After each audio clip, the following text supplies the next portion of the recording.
Convidamos a todos que possam se recolher nesta hora,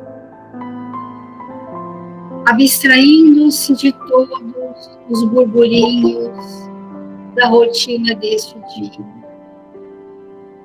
e mergulhando o nosso pensamento no Evangelho de Jesus, buscando a sintonia feliz da fraternidade entre todos nós, da amizade que já se estabelece em nossos corações, com amigos tão queridos que nesta jornada terrena fortalece-nos para que possamos cumprir os mínimos compromissos por nós assumidos. Elevemos o nosso pensamento a Jesus, amado Mestre, confiantes no seu amparo e na sua misericórdia em favor de todos nós. Que os amigos espirituais, prepostos no seu amor na terra, possam encontrar nesse grupo de amigos as sintonias favoráveis, o bom ânimo, a disposição em servir em nome de Jesus.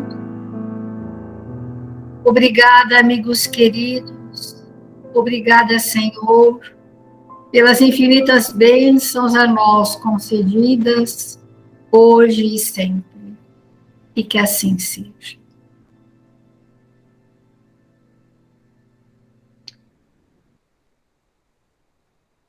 Que bom que nós estamos juntos, o livro está se finalizando, nós temos hoje o capítulo e mais um, né? Então, aquela apresentação geral, né, do que a mensagem do livro quis nos trazer, ela vai se encerrando entre hoje e a próxima semana. E antes da gente começar a apresentação, nós vamos... Essa reunião, que tem muitos anos, ela sempre foi destinada ao conhecimento do ser espiritual, não de forma teórica, mas de forma reflexiva, aprendendo a refletir sobre nós mesmos, conhecendo as instâncias profundas da nossa identidade, da nossa personalidade, dos nossos compromissos, enfim, toda a dinâmica do ser espiritual.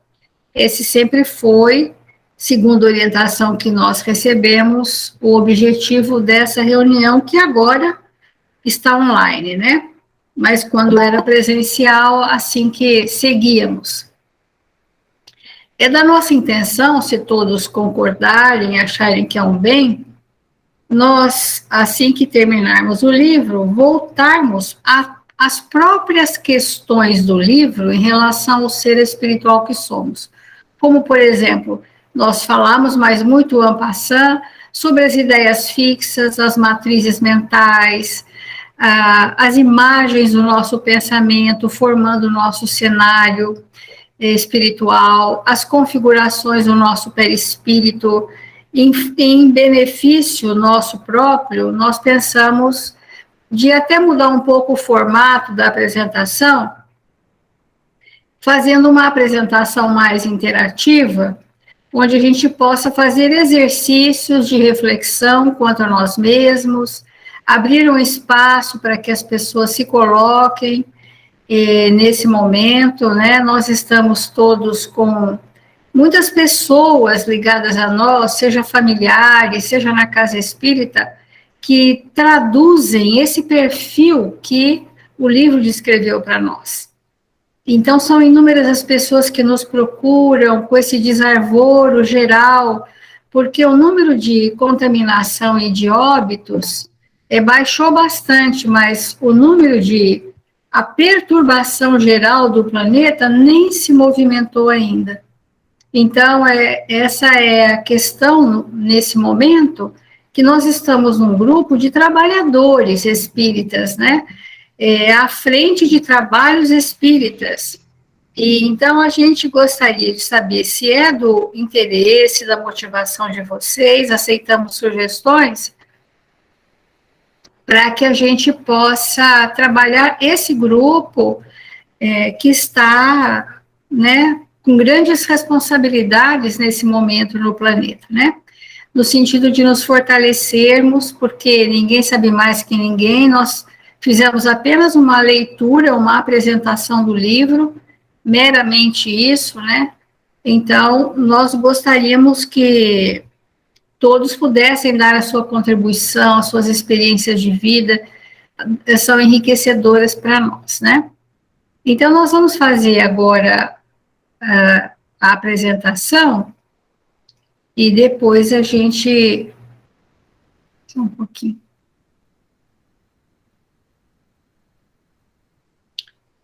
Aí a gente vai pedir abrir um canal de participação de vocês para darem as sugestões, para a gente poder fazer tudo em grupo, né?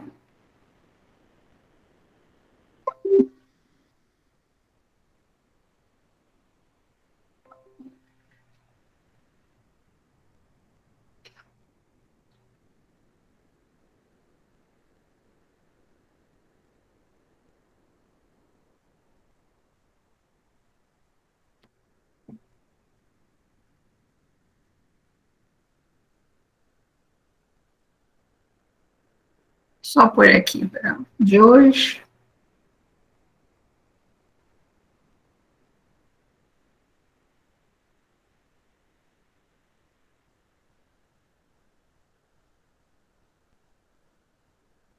Hoje é, então, o penúltimo capítulo.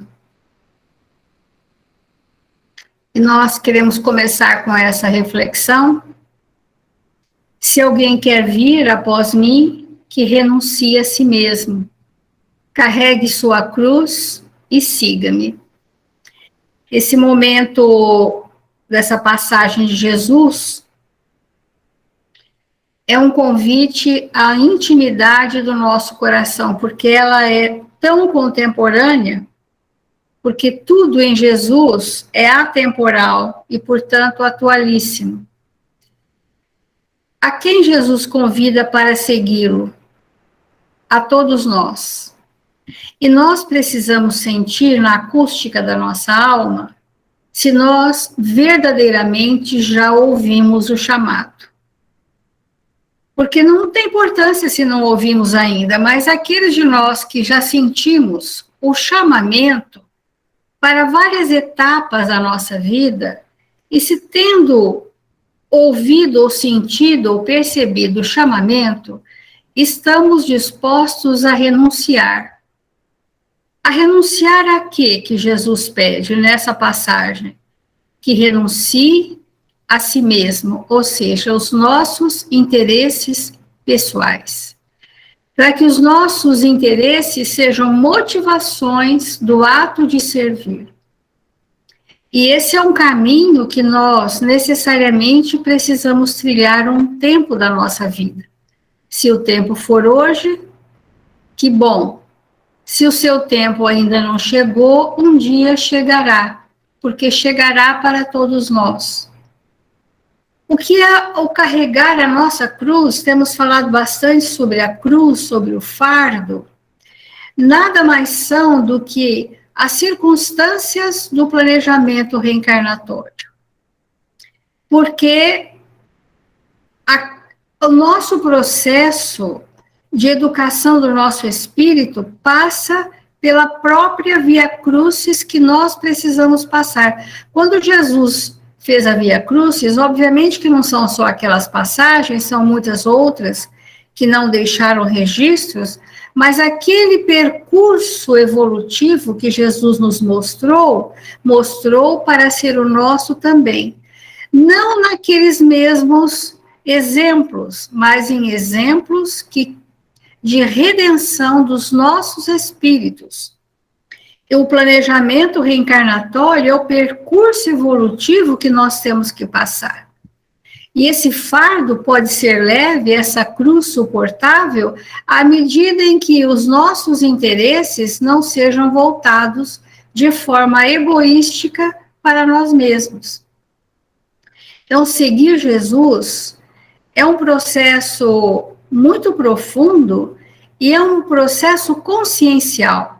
Ninguém pode dizer se o outro segue ou não, mas nós temos pedido a todos os nossos trabalhadores que perguntemos em nosso lar se nós somos tidos no nosso lar como pessoas religiosas, se o sentimento religioso compõe, se nós podemos dizer que somos espíritos imbuídos de fé, se somos espíritos a quem os nossos familiares buscam para que sejamos juntos, amparados, socorridos, por uma prece, por uma palavra amiga, porque esse tempo de recolhimento pela pandemia, aqueles que puderam se recolher, puderam avaliar, né, no seu ambiente familiar, quem somos verdadeiramente, né? O quanto é importante que os nossos mais íntimos nos mostrem quem somos. Então, o chamamento de Jesus, que todos podemos fazer grandes falas sobre essa passagem, mas não é o caso. A situação é, será que eu já me senti chamado? E tendo sido chamado, tenho ido ou ainda tenho titubeios? Ainda tenho desculpismos, né? Isso é uma questão íntima que nós vamos precisar avaliar diante do momento tão significativo, né, que nós estamos passando. O capítulo 19, novamente, vai trazer esse perfil, e talvez a gente possa trazer na semana que vem, como eu já havia falado, o que realmente constitui o perfil dos usos e costumes de uma época, e que esses usos e costumes socialmente aceitos podem espelhar um tempo evolutivo daquela sociedade. Em que tempo evolutivo está aquele país, aquela cidade, aquele planeta? Em que tempo? Dessas características do comportamento moral do seu povo. Como nós já trouxemos, sobre a civilização, que ainda não somos tidos como povos civilizados, estamos sendo categorizados ainda como povos esclarecidos, mas ainda não de todos civilizados, né? Então, diz o trecho, enquanto a pandemia ressurgiu no planeta, quando parecia em extinção, e uma segunda onda reapareceu com as mesmas perversas características, aproveitando-se das populações cansadas e rebeldes, que teimavam em não saber aproveitar a ocorrência lamentável para a recomposição da economia de muitos países, as sequelas da enfermidade cruel, as revoluções sociais e morais surgiam no planeta simultaneamente, com diversos países em total desajuste. A gente tem falado, o livro mostra, a evangelização mostra, os livros de Emmanuel mostram há muito tempo, que à medida em que a sintomatologia física acontece por uma determinada enfermidade coletiva, há um destamponamento das nossas questões emocionais reprimidas nos recônditos da nossa anterioridade. E isto fez com que as pessoas se permitissem extravasar conteúdos lamentáveis, que estavam retidos de forma necessária por freios também necessários, uma vez que a ausência de filtros morais impedia que esses espíritos pudessem drenar esse conteúdo de forma saudável. Então, não podendo drenar de forma saudável pela ausência de filtros do sentimento, do conhecimento da verdade, a repressão era necessária, porque são freios que o espírito precisa ter quando ainda não sabe modificar as suas estruturas do sentimento que nasceram dos pensamentos em desalinho com a lei de Deus. Então, esse foi o perfil que o livro traçou todo o tempo, nos alertando que nós, muitas vezes, vamos nos acostumando com as aberrações, vamos nos permitindo achar que aquilo tudo bem, vamos nem causando mais impacto às grandes crueldades, e isso vai gerando um estado de muita indiferença, de muita frieza, esse acostumar-se com esse momento lastimável àqueles que nem percebem, que nem registram o que está moralmente acontecendo, socialmente acontecendo.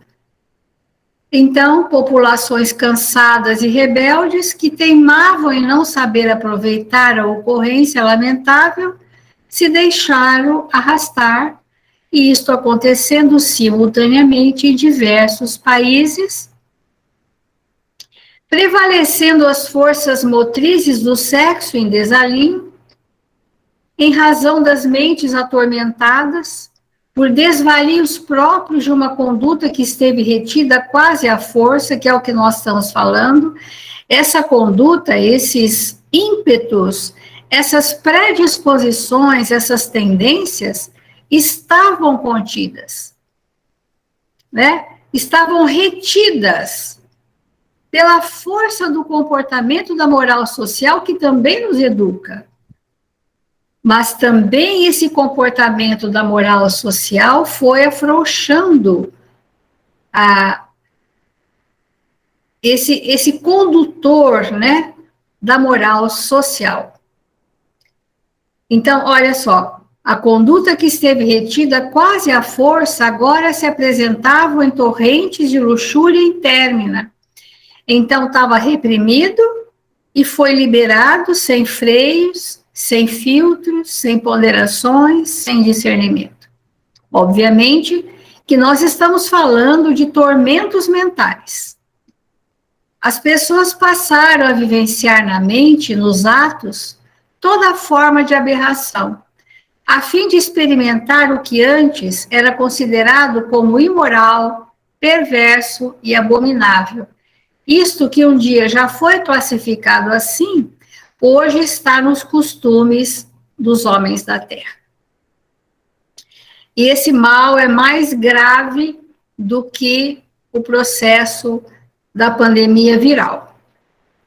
Passou-se a divulgar e viver tudo o que a mente propunha como experiência de vida.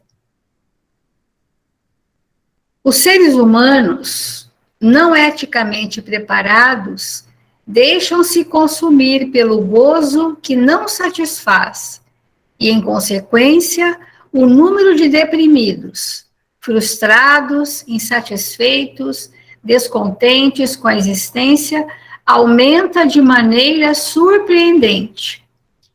Por isso que nós estamos pautando as nossas casas espíritas como uma premente necessidade de nos prepararmos melhor enquanto trabalhadores, para que possamos vir a socorrer efetivamente o ser espiritual, socorrer com o Evangelho de Jesus. Mas um Evangelho que precisa vibrar em nós. E então, socorrer com o Evangelho é dar ao Espírito um norte da moralidade, das leis divinas. Porque eles, nesta falsa impressão de liberdade, o que está por trás disso é um espírito que enlouqueceu em si mesmo. E esse estado alienado é um estado em que o espírito não percebe a si mesmo, ao mundo em que vive, né? Porque essas ideias fixas formam painéis, e é disso que nós posteriormente vamos estar falando em outros dias. Esses cenários, eles vivem dentro desse cenário e estão alheios ao mundo, né? Então, descontentes com a existência, aumenta de maneira surpreendente, procurando soluções que estão dentro deles próprios, mas se negam a buscar no interior. É uma terapêutica pessoal em que o paciente é o responsável por quase todo o esforço que deve ser investido na reconstrução do equilíbrio emocional.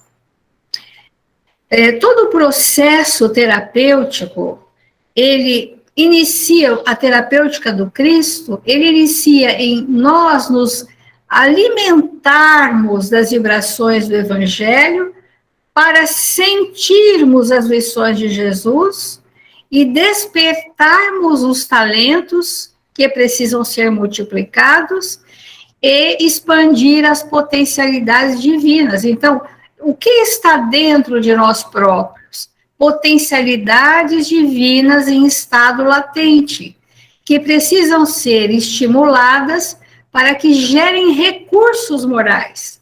E sem o recurso moral, o espírito não faz transformações, não se percebe, não se conhece. Isso é impossível, porque o estado de ignorância quanto a nós, em espírito, não dá para o espírito fazer transformações. Ele pode fazer coisas, atividades na casa espírita, ser um ótimo colaborador, como muitos são, mas não faz um processo íntimo de transformação. Então, há todos esses anos de evangelização, nós temos aprendido que esse trabalho íntimo, ele é imprescindível para que haja êxito reencarnatório. Do contrário, nós ficamos fazendo coisas, são todas coisas boas, e lógico que tem méritos, mas não tocamos em nós mesmos, né? Então, naturalmente, em razão dos baixos níveis psicológicos de anseios íntimos, as pessoas estão sem motivação, sem objetivos, sem caminhos a seguir, vivendo um dia pelo outro, né? Essa alegria festeira e atordoante que oferece a ilusão do bem-estar, quando não encontrada porque não existe, é uma ficção lúdica do período infantil, que prossegue no adulto, faculta sintonia com os espíritos do mesmo nível moral e passam a viver em conúbio obsessivo avassalador. Vamos compreender essa reflexão que esse livro está trazendo, né? Há muito tempo, os espíritos estão chafurdados na ilusão do bem-estar através de festas pautadas no atordoamento do pensamento. E não conseguem mais viver sem isto. É muito importante isso. A gente vê o desespero das pessoas, mas desespero emocional. Porque, por um bom tempo, os bares e as festas estavam temporariamente suspensas. Era quase uma síndrome de abstinência. Era tudo na vida daquelas pessoas que não tinham nada para buscar de objetivos que não fossem estes.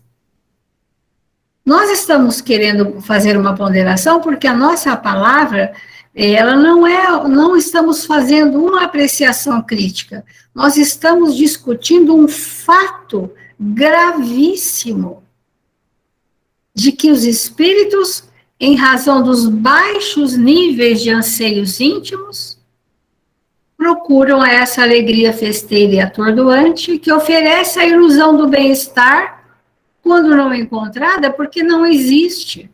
É uma ficção de crianças, são crianças espirituais, ficção lúdica do período infantil. A criança quer só brincar com seus chacoalhos, com as suas bonequinhas, com as suas ilusões, até que ela comece. E hoje as crianças mais lúcidas, observem, não é qualquer brinquedo que as satisfaz. Elas querem interagir com questões mais significativas. Então, faculta sintonia com os espíritos desse nível moral, né? E essa sintonia coletiva é que o tempo todo no livro mostrou os processos de obsessão coletiva, porque são obsessões no conceito social da vida, né? São lançados modelos de comportamento que prontamente encontram adesão dos espíritos imaturos infantis, e isso vai se propagando de forma que o planeta inteiro se viu na mesma situação. Ontem eu falava, olha, vamos pegar uma jovem do Canadá, uma da China, uma da Europa, e elas vão se encontrar. Elas terão a mesma linguagem, elas terão as mesmas tendências, elas terão os mesmos pensamentos. Nós temos tido uma grande estatística para afirmarmos que isso é coletivo, o que denota que ou são os espíritos que já reencarnaram com esses moldes mentais, com esses padrões específicos de conduta moral, e se deixam ou deixaram arrastar os outros jovens que não tinham essa característica, mas incautos, desprevenidos, se deixaram levar, né? Se deixam levar ainda. Às vezes nem tem internamente nenhuma característica ruim, mas se deixam arrastar por falta de recursos de sustentação da moral cristã. Esse é o momento que nós estamos passando, né?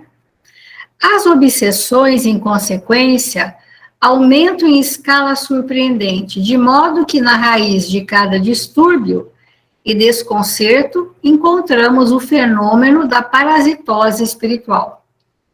Nós já falamos um pouco sobre isso, mas os parasitas são aqueles hospedeiros que sugam das emanações de um em detrimento do outro. E esse fenômeno, que é muito mais comum do que pensamos, né? Espíritos desencarnados que provocam essa situação social coletiva, eles encontram aqueles que dão o alimento, que promove as suas ações. São instrumentos das suas induções mentais, né? E a gente posteriormente vai falar sobre o que é uma parasitose. Estão ainda relativamente distantes os dias do amor e da decência que vigerão na Terra, a partir da grande mudança que se opera. A nossa fala não é uma fala moralista, mas nosso pensamento precisa estar moralizado. As nossas ações precisam estar filtradas pelas leis divinas, estas que são a grande verdade universal. E à medida em que as nossas construções morais se acrescentam, nós adentramos esse estado consciencial das leis divinas, que passa a reger o nosso livre-arbítrio. As operações de transferência da área expurgatória para outra dimensão já tiveram início e podíamos ver máquinas, algumas das quais muito utilizadas na Terra, em construções e demolições programadas para alguns meses. Nós sabemos, e a gente tem sempre citado vários autores, que esse processo de desmobilização das trevas, dos umbrais, para as derradeiras oportunidades reencarnatórias ou para a transferência para outras regiões e outros planetas, já há muitas décadas está sendo feito. Mas chegou no momento que nós entendemos que é um pico de ações coletivas. Eu penso até que poderão haver outros picos. Mas nesse momento exato que nós estamos passando, nós estamos num momento de intensa mobilização dessa transferência.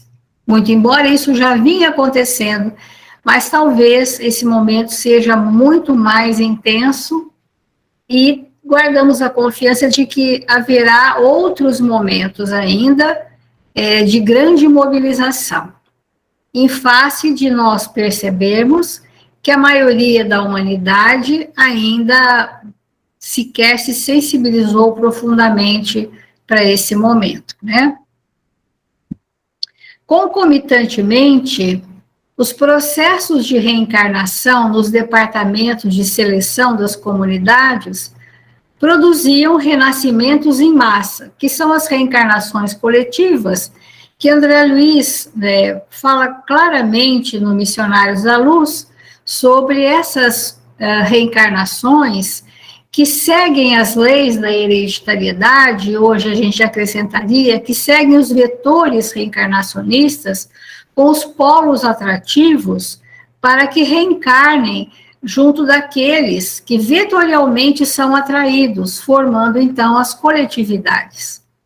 Quando os incidentes do mal teriam a sua oportunidade de libertar-se das pesadas mazelas íntimas e se adaptarem aos novos padrões de honra que já vigiam no planeta graças à evolução natural e ao cristianismo restaurado nas bênçãos incomparáveis do Espiritismo. Então, na justiça divina, sempre nós recebemos, diante das nossas faltas, perante as leis de Deus, oportunidades, sempre oportunidades. Esses renascimentos coletivos são oportunidades do espírito libertar-se de pesadas mazelas íntimas. Em que ambiente? No ambiente do cristianismo redivivo, restaurado, nas bênçãos do Espiritismo. Então, nós estamos sentindo que, quando as casas espíritas reabrirem, ou parcialmente, ou na totalidade, essas equipes espirituais que fazem parte desse processo e que vieram na forma de caravanas socorristas, vão encaminhar às casas espíritas muitos desses nossos irmãos nesse desalinho. Nós precisamos estar muito abertos afetivamente para esse tipo de amparo e de acolhimento, que serão induzidos pelos espíritos superiores a irem aos postos espirituais referentes na Terra, do cristianismo restaurado, né? Este é um momento muito grave na seleção da semente boa e do escauracho que medra facilmente na área que está sendo trabalhada. Simplicidade de coração, pureza de sentimentos, abnegação no serviço e alegria na obra do Senhor são alguns dos requisitos que definem os verdadeiros servidores da última hora. Porque, amigos, não basta sermos espíritas para sermos trabalhadores da última hora. Para nós sermos trabalhadores da última hora, nós temos que estar mesmo realizando tudo que num tempo secular nós relegamos a um plano muito secundário, que nós dissemos, depois eu vou, daqui a pouco eu sigo, e que nesse momento nós precisamos realmente fazer em nós, né, conosco mesmo, o trabalho que nos falta realizar nesta existência. Então, estávamos, diz o livro, diante do colossal programa de investimento na mudança vibratória dos habitantes da Terra e da própria morada, que oferecerá melhores condições às futuras edificações da família universal unida. Todos nós, espíritos interessados no bem da humanidade, diligentemente estamos em contínuas tentativas de comunhão recíproca, evitando-lhe assim danos e amarguras mais afligentes. No caso em tela, estamos ao lado de cada enfermo para confortar-lhe a alma, atenuar-lhe o pavor da morte. Os espíritos estão sedentos de esperança. estão precisando receber estímulos de muito bom ânimo, aqueles que já têm construções do bom ânimo. Precisam sentir-se que há possibilidade de fazer mudanças. Sentir essa esperança de poder fazer mudanças. E que nós possamos aplacar de alguma forma entre nós mesmos, né, esse estado tão doloroso que a humanidade está passando e não se apercebe. Descem ao planeta nessas horas amargas verdadeiras legiões de filhos da luz, a fim de que o sol do amor continue diminuindo as sombras do egoísmo perverso e dominador. A linha de frente do amor e da caridade se encontrava amparada ao máximo, mas alguns dos seus membros deveriam passar como cobaias para auxiliar o processo de entendimento da conduta do vírus, especialmente nos pulmões e coração. Esses espíritos estão sustentando a humanidade da Terra e aguardam que os encarnados que já estejam algo despertados para o bem e para a verdade sejam, nesse processo que perdurará ainda algumas décadas, sejam espíritos muito retilíneos no bem, para sermos, de alguma forma, mínimos colaboradores nesse processo. Felizmente, já se desenham na Terra técnicas para a medicina espiritual, na qual a terapia dos passes, da oração, a água magnetizada é recomendada aos pacientes, especialmente na área da cardiopatia. Os recursos simples do evangelho, do passe, da prece, da água fluidificada são de extraordinário valor nesse momento, para que possa haver trocas energéticas, para que possa haver remanejamento dos miasmas fluídicos.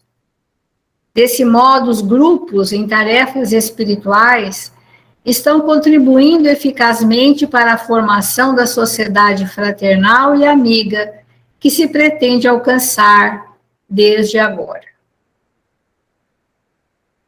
Enquanto os sentimentos humanos estiverem sob os conflitos da negação divina, negação de Deus, e as aberrações das filosofias de ocasião, destrutivas da dignidade, do equilíbrio da criatura em relação ao universo e às suas leis soberanas, haverá a proliferação dos males que a mente propicia e os tormentos interiores necessitam para estar em constante variação, até a cessação da vontade e o alheamento da realidade no abismo da cegueira espiritual. Enquanto nós não estivermos sentindo Deus em nossas vidas, nos sentindo filhos de Deus, enquanto nós não abrirmos as comportas da consciência para que os nossos sentimentos elevados se expandam, haverá proliferação de todos esses males. E o grau de tormento que é colocado aqui, em primeiro lugar, porque um dos processos obsessivos mais graves, que é a subjugação, na subjugação, onde agem os espíritos? No centro da vontade. A primeira coisa que desmobiliza é a vontade, que é o grau máximo do estado obsessivo que Kardec fala em O Livro dos Médiuns. Então, até a cessação da vontade e o alheamento da realidade é um ato contínuo. Você desarticula a sua força motriz de ação e começa a ficar totalmente alheio à realidade, na chamada cegueira espiritual.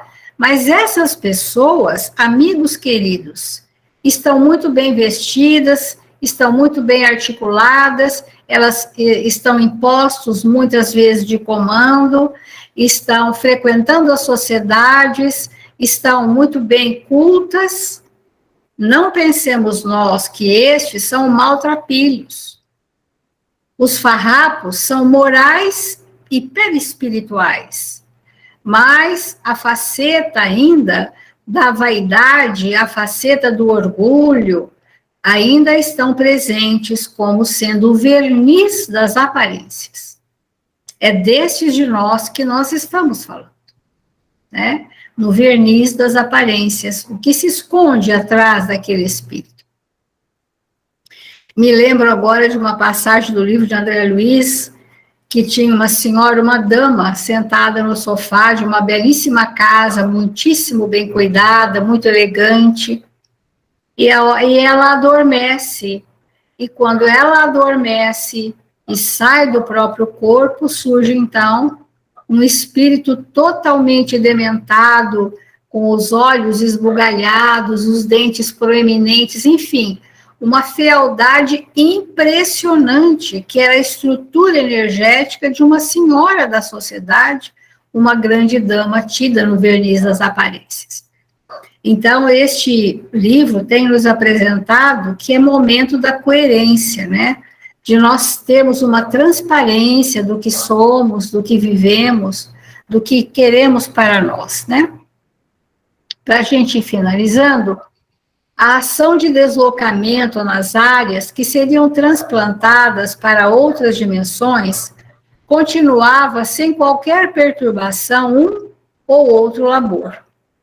Todas as equipes funcionavam sob a direção de sábios administradores e especialistas. Lembra que nós falamos, então, da Isabel de Portugal, de Eurípides, e tantos outros, a ação de Maria, nessas regiões que só espíritos de uma envergadura crística têm condição de fazer esse remanejamento com amorosidade e com caridade, o que nos oferecia uma sensação de paz e de alegria sob o magnânimo socorro de Jesus. Jesus, se valendo desses espíritos, seus grandes colaboradores, seus prepostos na Terra, fazendo essa ação caridosa, desmobilizando aqueles nossos irmãos para serem socorridos pelos seus próprios sentimentos, né? Em um momento de reflexão, nosso mentor explicou-nos que um simulacro de exército está na psicosfera do planeta, inspirando muitos dos seus membros, ora reencarnados, nessas últimas levas preparatórias da etapa final, cuja sintonia permite que estabeleçam conflitos de comportamento entre minorias e a grande massa humana, para que se transforme em movimentos de violência. Então, veja, o quanto ainda nós estamos suscetíveis, né? Nós, enquanto humanidade, vulneráveis a essas ações coletivas. A nossa sintonia, a gente tem falado bastante isso, ela precisa estar num patamar acima, porque é muito fácil nós cairmos numa invigilância e entrarmos nessas vibrações tão difíceis. Então, esse é a finalização desse penúltimo capítulo, mostrando ainda que nós temos no poder de vários países muitos espíritos que estão absolutamente sintonizados ainda com essas dificuldades. Nós vamos abrir para a gente conversar, para podermos trocar, fazer perguntas. Lembrando que a semana que vem finalizamos, né, o livro, e depois nós vamos mudar um pouco o formato para ser mais interativo e começarmos a trabalhar a nós mesmos, né? Quem que gostaria de falar, perguntar? Eu nem olhei aqui, sim. Esse formato de reunião, ele é difícil porque a gente tem que ler o livro, né? Então, é uma coisa assim que, agora que eu vou ficar sem precisar ler o livro, a gente fica mais à vontade, né?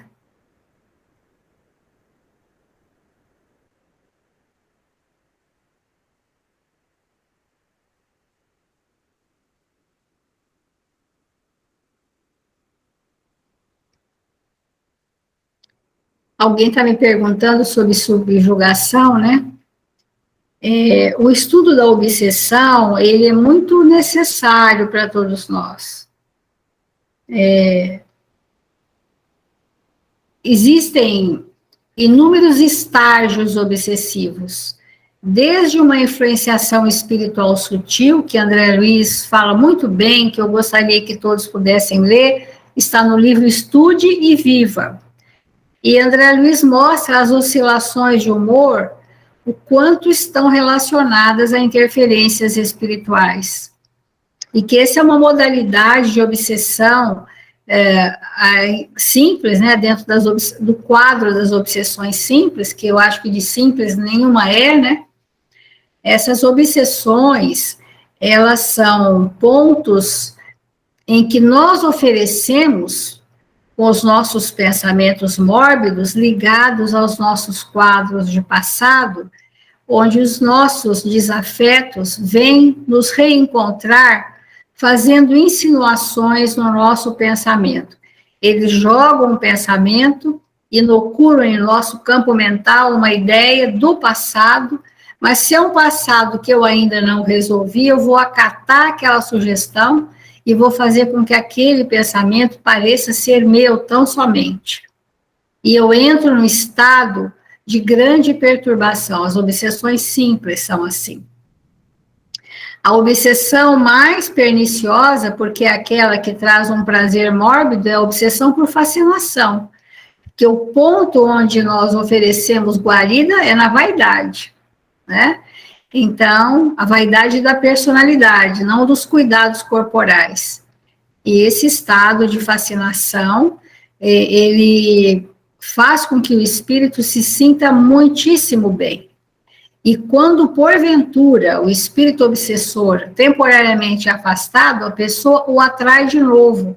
Ela deseja demais aquela companhia, inconscientemente, mas ela faz um movimento do pensamento de desejar, porque perto do seu obsessor ela se sente forte, se sente famosa, se sente querida, se sente com sucesso, tudo aquilo que a vaidade humana proporciona. E a subjugação é um estado muito mais, um estado mais grave, né? Ou é uma outra modalidade, porque eu entendo que grave todos os estados são, né? Onde o ponto nevrálgico é na vontade, a pessoa fica desarticulada do seu querer, ela vai ficando à mercê, ela vai ficando subjugada pelo pensamento obsessivo. São situações simbióticas, muitas vezes, que revelam que o nosso passado está muito atuante e que o nosso presente ainda não foi transformado. Eurípides diz, numa mensagem até psicografada pelo Chico, que aquele que conheceu Jesus já iniciou o seu processo de autodesobsessão e de libertação da sua consciência. Então, é muito importante quando as pessoas aqui estão perguntando sobre qual o tratamento da desobsessão é um processo profilático intenso de evangelização daquele espírito, de resolução dos seus quadros de memória, para que ele não tenha mais pontos atrativos onde esses espíritos vêm se refestelar no seu campo mental.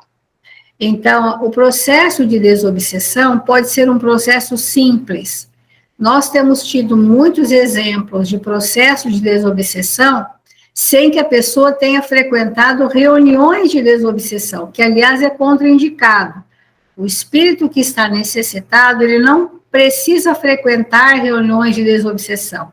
As reuniões de desobsessão acontecem independente da presença dele, mas ele precisa passar por um processo na casa espírita de ser profundamente atendido nas suas necessidades, ele precisa ser oferecido para ele trabalhos e que ele se sinta profundamente feliz.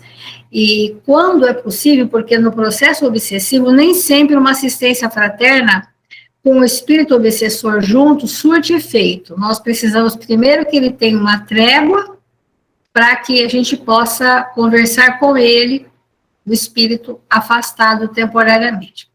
É um assunto de alta complexidade que a gente não pode ter esse momento também para falar sobre isso. Cadê a Alzira para nos dar a sua colaboração, Alzira querida?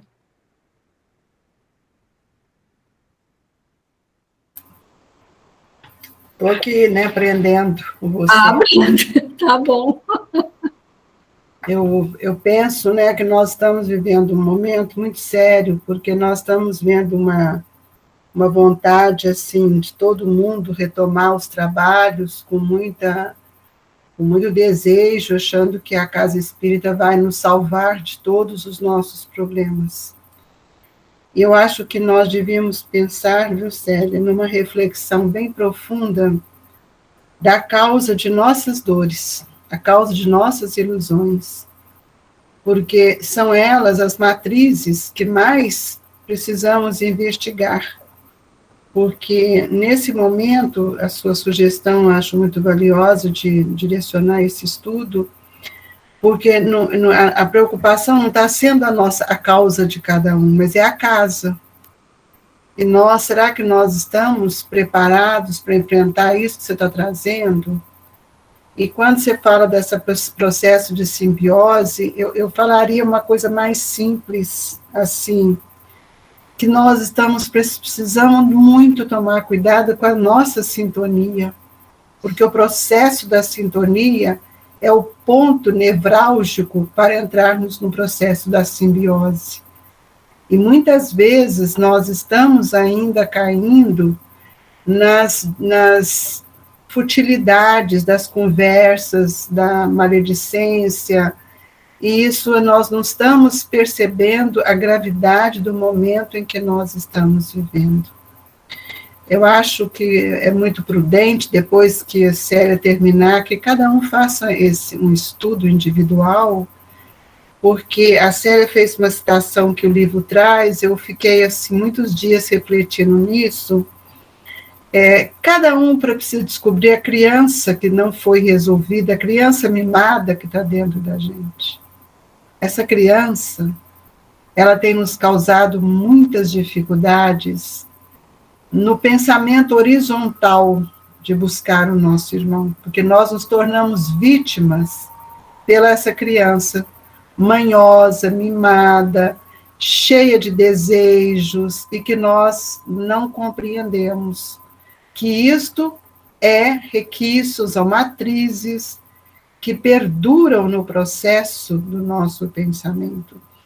É um estudo, eu vejo, que não dá para a gente ficar na superfície, de jeito nenhum, né? Porque esse processo que o livro nos fala, esse processo que você trouxe, do processo terapêutico com Cristo, eu tenho me perguntado, e faço essa pergunta para vocês. Todo mundo já pensou na responsabilidade nossa enquanto espíritas, diante da expansão da doutrina espírita de agora em diante, enfrentando situações ainda de irmãos nossos presos, única e exclusivamente em reuniões mediúnicas? Isso é muito sério, gente. Muito sério. Isso é seríssimo, sabe? Porque até agora nós aplaudimos as palestras, as falas, as oratórias, mas isso não nos tirou as dores que estão dentro de nós. Então, eu vejo que é um momento bem delicado, nós estamos vivendo o ápice de uma pandemia moral, de grandes desajustes, né? E quem vai ter que pôr a mão na charrua agora é o espírita cristão, aquele que procura vivenciar. Senão nós vamos viver numa situação lamentável, sabe por quê? O processo da regeneração demanda tempo ainda. A Célia falou, acredito que vão ter outros picos. Terão muitos outros, porque nós ainda não estamos ajustados à lei. Nós estamos vendo uma geração de espíritos na fase infantil e na adolescência que não acreditam em Deus. Se não acreditam em Deus, são espíritos que não vivenciaram ainda as leis de Deus. Porque acreditar em Deus é vivenciar as suas leis. Então, eu acho que nós estamos precisando rever alguma coisa, e por isso que às vezes eu falo a mesma coisa no Evangelho, mas sem Jesus agora não vai ter jeito de remover ou fazer o que a Célia está trazendo, de ampliar os filtros, e sem que a gente saiba que esses filtros são esses. Nós estamos dando muito valor, enfatizando muito as nossas emoções, e não estamos analisando com profundidade os nossos sentimentos. Porque, gente, falar para vocês, até é bom falar para vocês, mas será que a gente está vivenciando isso? É uma hora tão delicada, que talvez fosse melhor a gente nem falar, mas a gente refletir. Porque isso é muito, muito sério esse momento. Muito sério. Porque nós estamos lidando com outros companheiros que não têm a mesma percepção. E pessoas, irmãos nossos, individualidades, que são muito mais velhos do que nós numa casa espírita. Então, nós precisamos, sabe por quê? Não é com a nossa força de palavra agora, é com a nossa força de exemplo. Então, é muito diferente. Então, eu acho que quando Filomeno trouxe, aliás, esse é o momento que ele trouxe sobre uma pandemia, mas o Filomeno já há algum tempo vem trazendo esses livros, mostrando esse período de transição. Então, acho que nós ficamos assim, no cochilo, porque nós temos obras, desde que Kardec, como a Gênese, está nos chamando a atenção para este momento. Mas eu tenho a impressão que nós não vivenciávamos, na nossa mente, jamais imaginamos. Eu acabei de fazer o Evangelho agora no colégio e falei isso. Nós estamos pensando que é mais de 500 mil espíritos voltando em 1 ano e meio para o ano espiritual? Nós estamos pensando nisso no Brasil, gente. Só no Brasil. No Brasil. E quantos espíritos estão reencarnando? E nós estamos recebendo o príncipe e a princesa. Até quando? Isso é sério, gente. Isso é muito sério. Então, eu acho que a gente vai ter que tomar uma consciência, conscientizar, primeiro, da nossa situação espiritual. Porque eu acho de muito valor eu conhecer meus tormentos, meus conflitos. E aí? Qual que é o remédio? Vamos continuar orgulhosos? Então, fora da caridade, nós sabemos que não tem condição. Então, a gente está vendo hoje um perfil que mexe na intimidade da gente de uma forma que nós nunca vivenciamos. Acho que nem outras reencarnações. Porque em outras reencarnações, nós não estávamos sendo convidados a ajudar Jesus a estabelecer um paradigma de moral para um mundo de regeneração. Então, eu vejo que nós precisamos, falar a verdade, a gente tem que estudar esse livro e outros muitas vezes para a gente se situar. Porque a Célia trouxe que as nossas memórias, né, elas estão, já 2 ou 3 estudos que ela falou isso, mas será que nós estamos impactados com o tempo que nós temos? A cidade de Sacramento hoje está em luto profundo. Um jovem de 16 anos teve uma morte assim, pós-Covid, com um monte de consequência. O colégio hoje estava cheinho de jovem. Eu fiquei dividindo até em 2 salas. E eu pensei, será que nós estamos pensando nisso, gente? Nosso tempo. Porque nós precisamos pensar.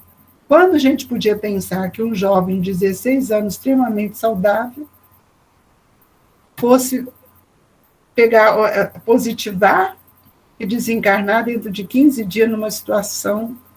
Então, nós ficamos pensando, esse é um caso isolado. Nós estamos, o que a Célia falou, eu acho que a gente precisa, nós estamos conhecendo Jesus para acolher os irmãos em dor.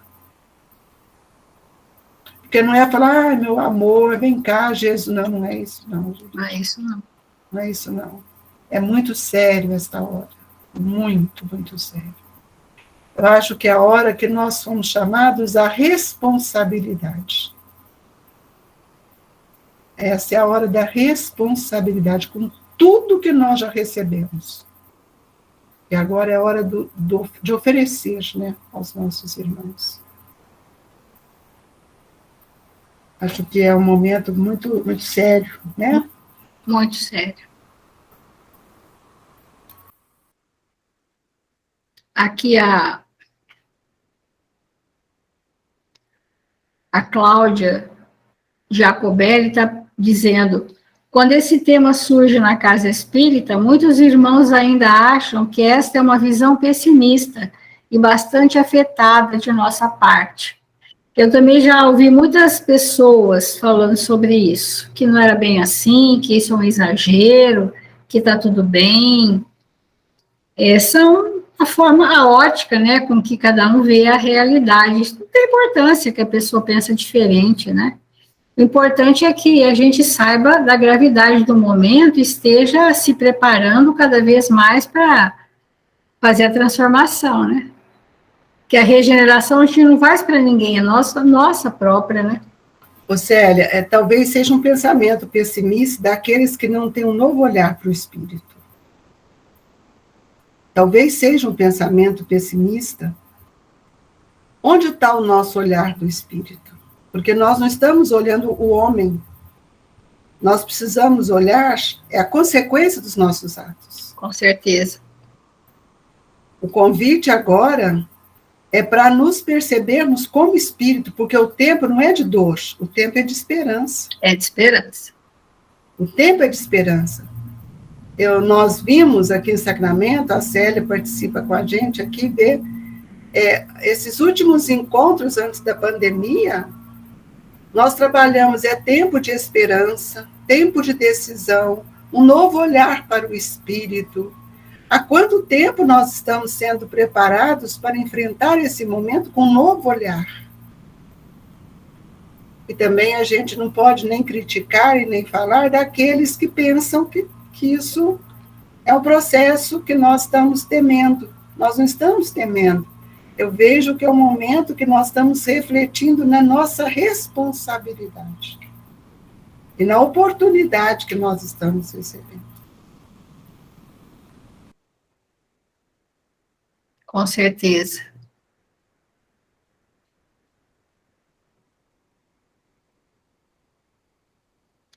Muito bom, amigos. Semana que vem a gente vai encerrar o livro propriamente, né? E aí nós vamos abrir um canal de comunicação com vocês para a gente aceitar sugestões que atendam à necessidade de cada um, né? Para a gente montar, então, as nossas reflexões, né? Desse próprio livro, a gente pode retomar algumas coisas esparsas e fazer um aprofundamento, né? Mas isso depende de todos nós que estamos reunidos, né? Muito bom, amigos. Espero que todos vocês estejam com saúde, com motivação, com bom ânimo, porque caminho é grande, tem muita coisa para ser feita, né? Então, vamos fazer a prece. Quem gostaria de fazer a prece, dos que eu estou vendo, porque nem todos eu vejo quando não se manifestam.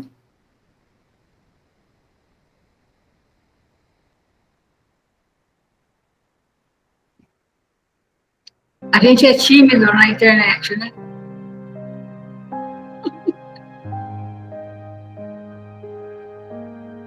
Pedir a Alzira fazer essa gentileza de fazer a prece para nós, Alzira.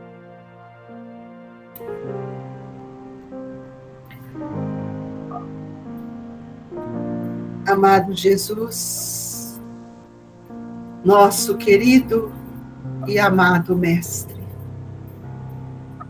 o seu convite reverbera em nossa consciência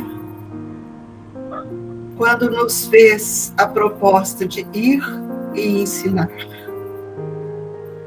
E hoje, Jesus, aprendizes do seu Evangelho, rogamos mais uma vez a esta equipe generosa e amiga que envolva-nos nesta oportunidade bendita de contribuir um pouco mais com aquilo que o Senhor tem nos dado há mais de 2000 anos.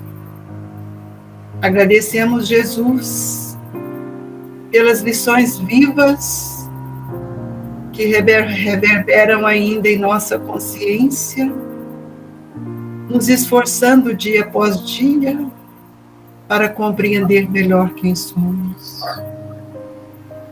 Agradecemos a Jesus por fazermos parte desse momento junto a tantos irmãos queridos e que cada um de nós tenhamos a certeza do amparo, da confiança, porque foi Jesus que nos disse que nós não estaríamos sozinhos e que todos unidos fraternalmente possamos nos tornarmos fortes, lembrando do feixe que Jesus nos convocou.